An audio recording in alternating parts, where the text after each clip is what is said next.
work through those one or two situations. The way we took time this summer to reflect on our practices, to sharpen our routines, and to go deeper into those what-if scenarios has really helped us elevate our standards, and that's showing up now. Compared to what school systems generally expect in the first month, or at least the first couple of weeks of the school year, our call volume is way down. We're seeing virtually zero walk-in complaints, or what I sometimes refer to as free public consultants. Our transportation department and our school secretaries have been working with families to get the most accurate information for student addresses put into PowerSchool so that our bus routes can be as dependable and as efficient as possible. Traffic at the primary and intermediate school continues to improve. And these are, I kept in my calendar times of how long it was taking to get everybody in the morning. On the first day, it took 45 minutes, and that was in a steady rain, to get all the car riders into the building and the parents and grandparents on their way. But in less than 5 days, we had that process taking fewer than 30 minutes. The car rider line has been cleared out before 8 o'clock every day since then. Parents and staff members alike have a better understanding of how to navigate the traffic pattern. People have a better understanding of what causes the delays and what habits make drop-off and pickup routines run more smoothly. Our relationship with the Bristol Police Department is an asset in terms of making that traffic pattern run smoothly each day. I know I'm getting long-winded this time, but it's back to school time. We've done a lot. Our maintenance department quickly pivoted from all the work they did at Virginia Primary over the summer. It's now catching up on work orders, some of the infrastructure upgrades.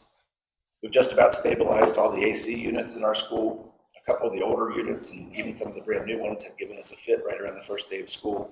But as I said, we've just about got all of those resolved. We've successfully certified all fire extinguishers and sprinkler systems. And I think the maintenance project we're working on right now is kind of an ongoing feud with the geese at the practice field at the high school. Regarding classroom instruction, our new teachers are sharing positive feedback with us about how well supported they have felt. And we're already seeing for ourselves the high quality instruction that they're bringing into the schools. Several of our new Bearcats who had previous experience in other school divisions have shared with us how impressed they are by how well structured our school days are here in Bristol. They've remarked that our expectations are not only clear, but we offer a wealth of supports as teachers strive to meet those expectations. What that tells me is that we not only have high expectations in place, but we've also made those high expectations attainable and realistic by providing truly personal support for our teachers. And that goes from the mentors all the way through our ladder of command. One of our goals last year was to implement a new curriculum and new textbooks for our English language arts courses. We're seeing a much higher comfort level with those ELA materials so far this year. We're seeing teachers using the skills that they were trained on last year with high fidelity in their classrooms. And when that's the case, I'm sure that we're going to see gains in student and levels of student achievement. But anytime you switch horses, anytime you switch materials, you're going to see a little bit of a dip in those achievements in the short term. What we're already seeing, though, is evidence that we're moving from a period of getting acquainted with the new materials to a period of mastering those new materials. We had our first Title I events with parents recently at the elementary schools. Compared to events last year when we would host maybe half a dozen parents per evening event, we had nearly 200 parents attend the 2 breakfast meetings that we hosted at the primary school and intermediate school. This is another example of inspecting our current practices and assumptions, making small adjustments that have big payoffs. So roughly 1 month into the new school year, I'm extremely pleased with what we're seeing from our schools and in our support departments. We're going to keep the pedal down and continue to make gains, and before we know it, it'll be BT week here. On that note, I received an email today from Tasha Foy with a schedule for the Spirit Week heading into the Virginia High, Tennessee High game. Tasha and the PTO have been communicating with both high schools to coordinate some friendly co-hosted events leading up to that football game. A digital copy of what they're working on will be circulating in the next day or so. And then just a couple other quick announcements. We completed our first round of lockdown drills. They went very well. These drills, we always encourage the principals and teachers to discuss with students and families how those drills work. They knew the time, they knew the day that it would happen, so there was no surprise with these. When we get sometime after the first 60 days of school, we have to do another round of those drills, and those will be unscheduled. So we will know those dates, and the PD will know that, but the principals won't. And so when we do those, we never simulate violence. We go in, we make it clear that everybody knows it's a drill. We hope that without a heads up, they're still ready for those drills. But same sort of messaging will happen with parents. We will tell them that sometime 24 hours or more from now, we will be conducting a lockdown drill. And then as soon as we start those drills, we send a message out to parents to let them know we've initiated a drill and not to come to the school. And then when that drill is over, we send out another text message to parents to say, we finished the drill and things are going back to normal. When we do those, we've also learned over time that we always include time right after those drills for a debrief for the students and teachers so that any student who may be upset by those drills has an opportunity to talk to somebody and we can kind of talk through what we just witnessed. We had our first communication committee meeting on August 20th.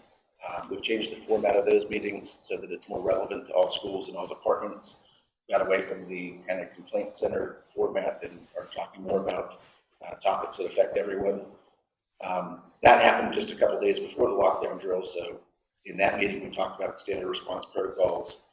We talked about that as sort of being a piece of a larger conversation about upgrades and developments that or changes, that we've implemented over the last couple of years, including our plans for continuous training, our progression for lockdown drills, new safety features at the school, the various partnerships we have with local agencies.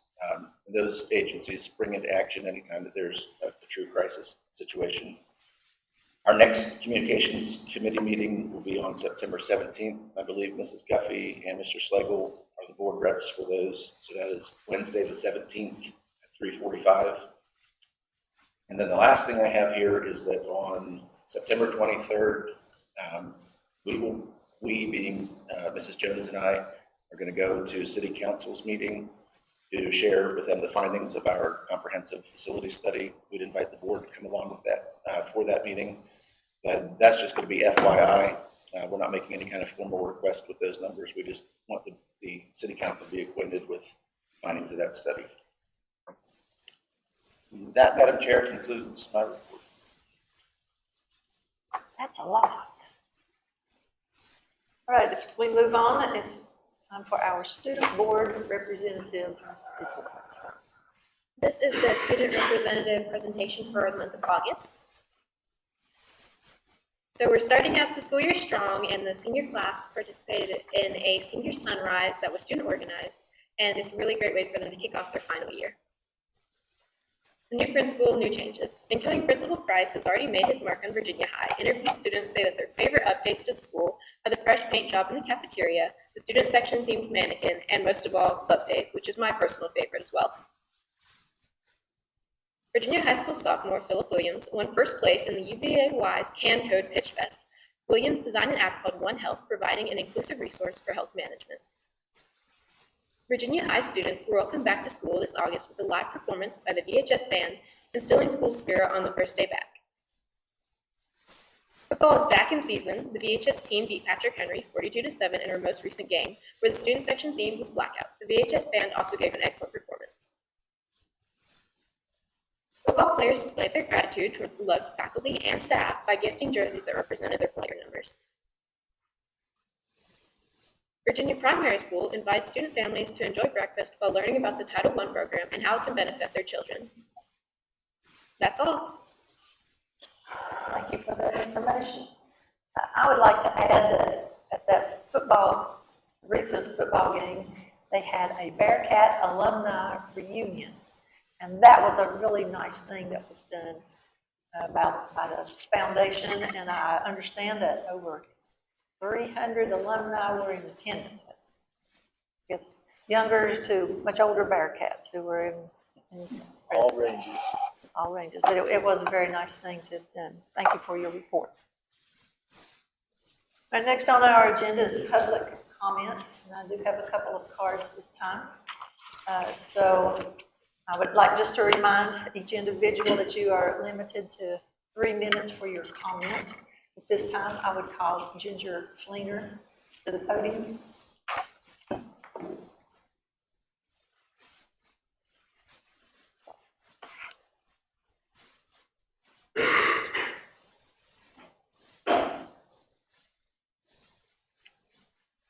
name is Ginger Fleener. I'm a resident of West Virginia. My children, I have two, are enrolled in the school system. I have a huge concern that, well, I've got a lot of issues at this point. Last year, I was presented with the license plate reader technology. This is the form that I was given. No information as to what it was exactly for. The school name, like, there's nothing on this that tells me anything. So I did not fill it out. I was put in the system anyways. I had emailed Dr. Scott to have myself removed and a letter as proof that I was removed from the system. The information that I acquired, I had to ask for it. It was not given to me. I had to ask for it. When I brought these issues up, this was the new form that the school had provided me with. When I thought I had lost the original one, I went back to ask, because I have a question. I went back to ask for the old form that I was given. I was handed this. Instead of talking to the principal, I was led to the assistant principal. This is what she has printed out. It's a school pass app that was purchased. This is a third-party app that no parent has any idea of, which is a problem. This app was paid for. And I'm supposed to believe, with it being purchased, that it's only used for car line automation. Either way,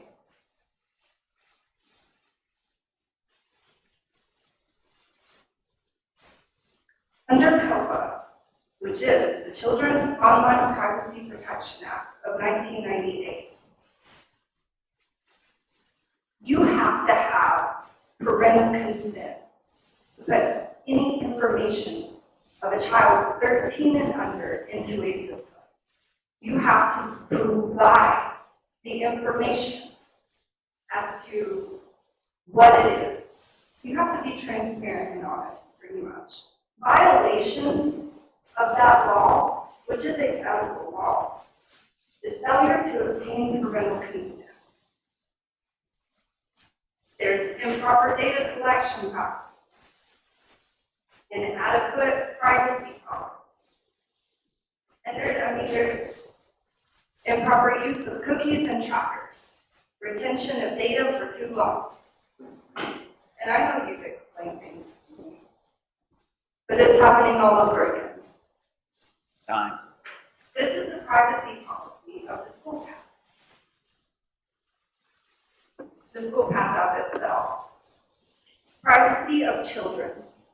The services are not intended for children under 13 years of age, and we do not intentionally collect personally identifiable information from users of services who are under the age of 13 without parental consent. If we become aware that a user of the services is under the age of 13, we will remove that child's personal information from our file in accordance with federal children's online privacy protection. The violations of COPA itself, the common ones, which are the two main ones that I have an issue with, is failure to obtain parental consent and inadequate privacy policy. Just those violations alone, for each violation of this law, you could be liable for up to $43,792 per violation. Ms. Fleener, your time is up. I know. Thank you. I know. I am going to verify that my information is not in the system, and I am going to request that parents are made known of this.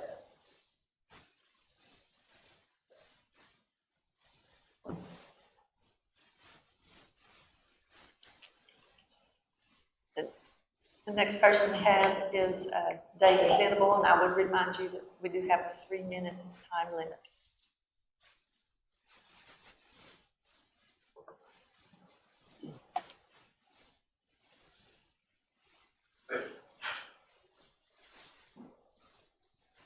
members of the school board. My name is David Cook. I'm a parent of 2 children that attend the intermediate school, life programs in the city, work for the city, and very active in the community, involving children of all ages, including a career board member of the Bristol Youth. I know what it means to prioritize children's safety. I know most of the children that go to your school system personally. I myself attended most of the schools that you all have received today. Tonight, I would like to focus your attention to the intermediate school, specifically the first day of school, August 13, 2025. Approximately 3:08 p.m. At this time of the normal school day, most of the school buses are already around to take their children to the designated after-school locations. But at 3:08 p.m. on this day, my wife received a call from my child's daycare stating that my daughter did not get off the bus with my son. 3:09, my wife called the intermediate school to look for guidance on why she did not get off the bus.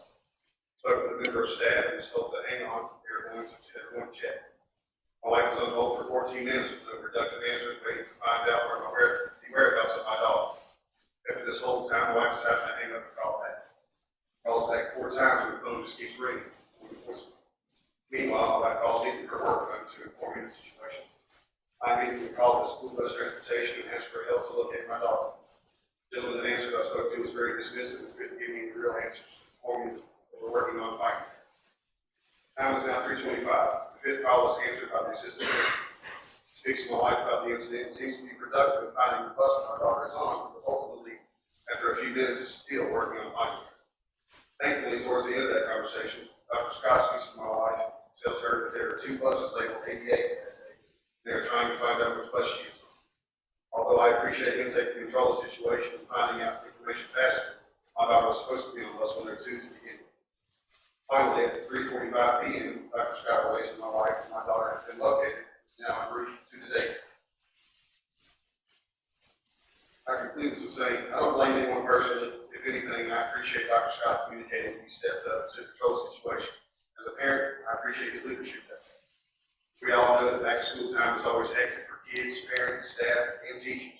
However, the time my daughter got out of school, that says they prioritize student safety for the time she was located is unacceptable. I know you all agree.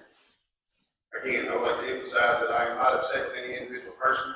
I'm upset that it took that long to find my child. I work in law enforcement and have for several years. Unfortunately, I know what all can happen in these 36 minutes, not including the additional 39 minutes that she was unaccounted for unknowingly. I'm asking for some type of communication between the staff and the schools and the drivers themselves. I personally have a few ideas that could hopefully cut that time down on finding the student by more than half. I would love to see this happen so other parents don't have to feel the way I feel. Me and my wife felt for 36 minutes. Thank you for your time. Thank you for all that you do for the city schools of Bristol. Thank you. Thank you.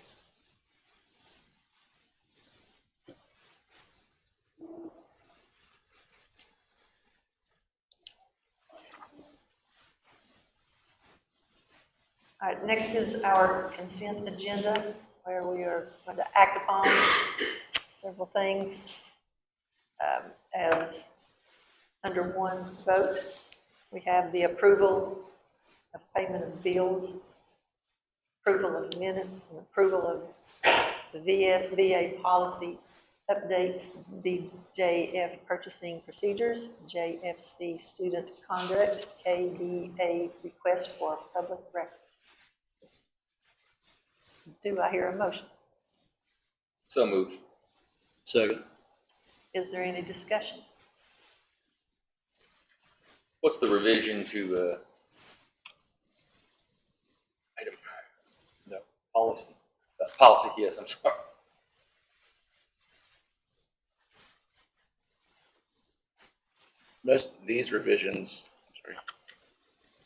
These revisions are all correcting errors on the VSBA side.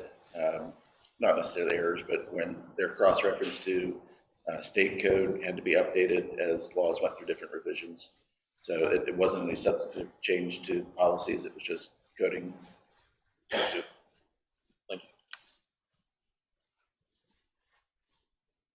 Any other discussion? Okay, Mrs. Jones, would you call roll, please?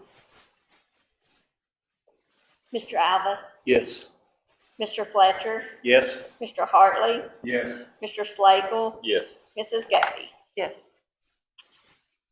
Down to action items, 5A is the approval of the 2025-2026 school board budget revision number 1. As Madam Chair, the school board budget revision number 1 is basically summarized by updating the carryover grants to reflect the actual amounts as we get through each fiscal year and close out, and then new money swaps in. We're able to get down to specific dollar amounts, and this resulted in about a $14,000 change in revenue, and that is $14,000 to the good. Always like it to the good. All right, do I hear a motion? Make a motion to approve budget revision number 1. Second. Is there any discussion? And Mrs. Jones, would you call the roll for the vote, please? Mr. Alvis? Yes. Mr. Fletcher? Yes. Mr. Hartley? Yes. Mr. Slagle? Yes. Mrs. Gatsby? Yes. Item 5B is the approval and adoption of the 2025-2026 school board goals. Do you want to explain? Yes, Madam Chair, if you don't mind, I will read through these and capture what we discussed at the board retreat. But in the past several years, predating my arrival here, the board had approximately 10 goals, and some of those were deemed to be continuing goals that were just good practice. Some of those dated back to transitioning out of COVID, and I feel that those have been completed. So the 7 goals that we have are that they all build off of where we were last year, and some of them even reach back to those continuing goals. So the first goal is to continue to prioritize implementation of new reading curriculum with fidelity and support. And so last year, as the board may recall, that was a monumental effort to get the new BLA curriculum into our English language arts classrooms. So that's emphasizing science of reading. This year, we're going to continue with that implementation, but we're also expanding that training and those supports into the middle school. So grades 6 through 8 will continue to have that training. Our second goal is related to our SOL tested subjects, and we want to make it a goal to achieve a mastery index score of 0.90 or higher in all SOL tested subject areas. As we've reviewed preliminary data from the past school year, there are about 10 different subject areas where we are just under that 0.90 threshold. So we know that, a couple more past advanced scores, a couple more proficient scores there will get us to close that mark, but that's something that is going to give us a target to shoot for, whereas last year it was a little bit more, casual is probably not the right word, but a little bit more general commentary on improving math and science scores. This is a little bit more data specific. Goal number 3 is to reduce teacher turnover through continuous improvement of the pay scale and meaningful professional support, such as the mentoring program and content-specific training. So with that in mind, one of the first things that we do with the budget every year is to look to see, one, what kind of raise we're on the hook for from the governor's office, but also to make sure that we stay competitive with our employee and pay scales. So making sure that we continue to prioritize that when it comes to budget season. But then also knowing that teacher attrition isn't solely a money-based decision, that it relates strongly to the amount of support that teachers feel, the amount of training that we're able to provide them that is specific to what they're doing in the classrooms. So we want to make sure that our mentoring program and the professional development that we offer remains on target, as that will be a benefit to keeping teachers in Bristol, Virginia. Number 4 is to continue to concentrate our capital improvement efforts on projects that enhance the security and longevity of our buildings. We know that the Bristol community has made an investment into our school buildings, and it is our responsibility to make sure that they continue to remain outfitted with top-notch security apparatus, but also to make sure that we are following through on capital improvement plans that, as it says here, extend the longevity of those buildings. So as the board is aware, we did the comprehensive study last year. That's what I was mentioning just a moment ago about presenting that to City Council. so that everybody has a clear understanding of any long-term costs that we're anticipating. So looking at things like life expectancy of our roofing materials, making sure the foundations of the buildings are good, all those things that we don't want to creep up on us, to make sure that we have a plan for addressing those and look around the corner as far as we can. Goal number 5 is to continue to be an integral part of the community and to help ensure that our students and families have access to community resources. We encourage our school personnel to be active members in the community, to help with coaching, to help with civic organizations, and to help in their faith communities. I think we saw the fruits of that. Unfortunately, it was centered around a tragedy, but when we had a student tragically pass away right after graduation last year, I think you saw the fruits of those relationships in our community when school members and faith-based members were able to come together and have a really meaningful, powerful night on our campus. Goal number 6 is to maintain a focus on attendance and interventions that reduce chronic absenteeism. We are continuing to find that making call after call and home visits does have small returns on improving chronic absenteeism. I think some of the most beneficial things that we have are the partnerships that we have in our school with communities and schools, and certainly Boys and Girls Club, all the after-school activities, all those things that give us an extra contact point with those students, make it more likely that student is engaged in the learning process and is attending school more regularly. We have seen reductions in chronic absenteeism, but we know we still have a gap to close there. And goal number 7 is another of the continuing goals, but with our Bearcat Bridge program, which Adriana Cox runs out of the high school, we want to make sure that we continue to develop programming at the elementary school and middle school levels that feed into that program, and we continue to make that a viable part of our student experience.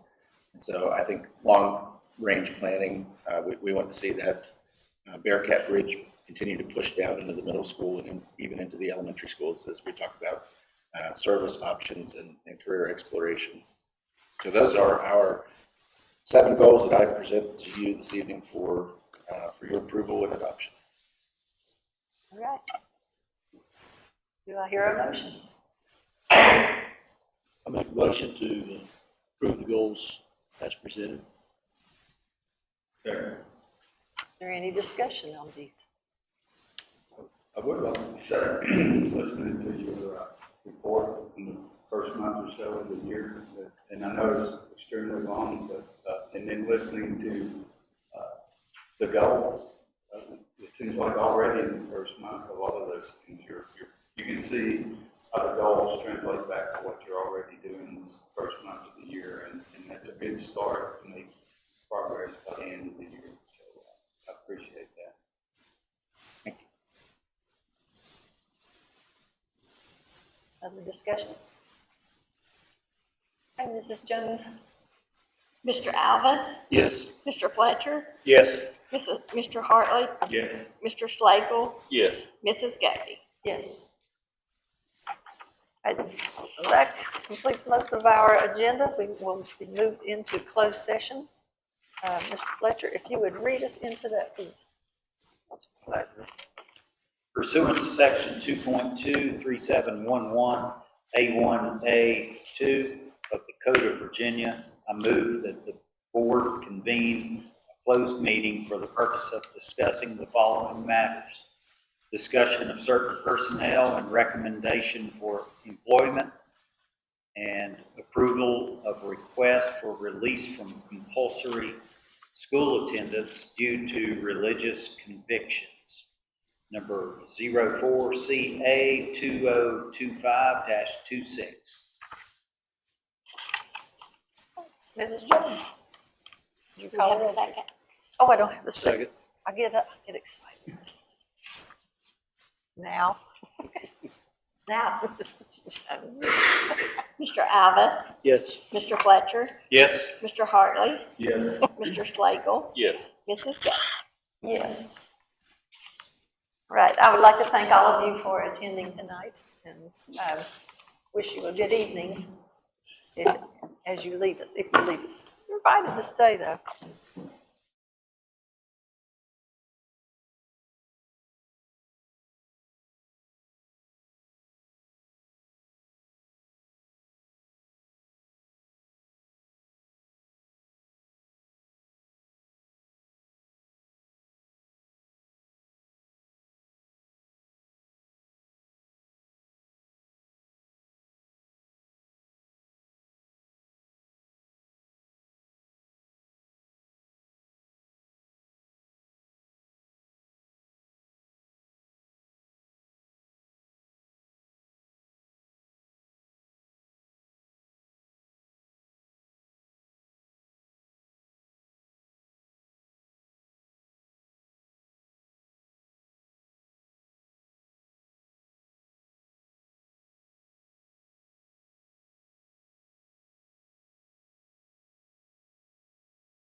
Ms.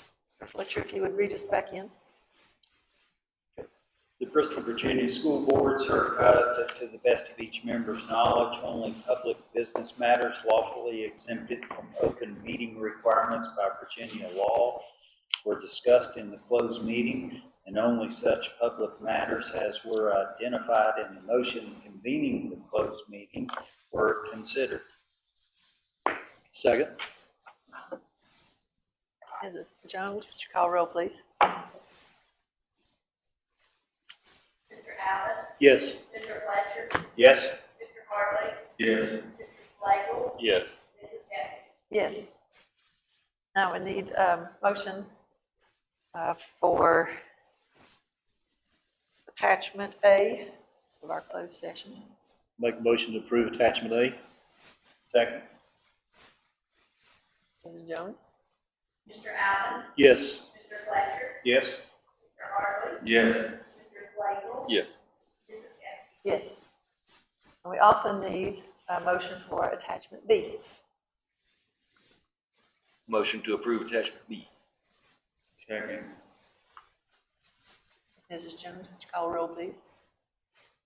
Mr. Allen, Yes. Mr. Fletcher, Yes? Mr. Hartley, Yes. Mr. Slagle, Yes. Mrs. Kathy. Yes.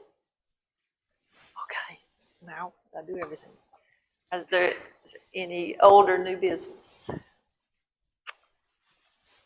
Hearing some, then I will call the meeting to adjournment.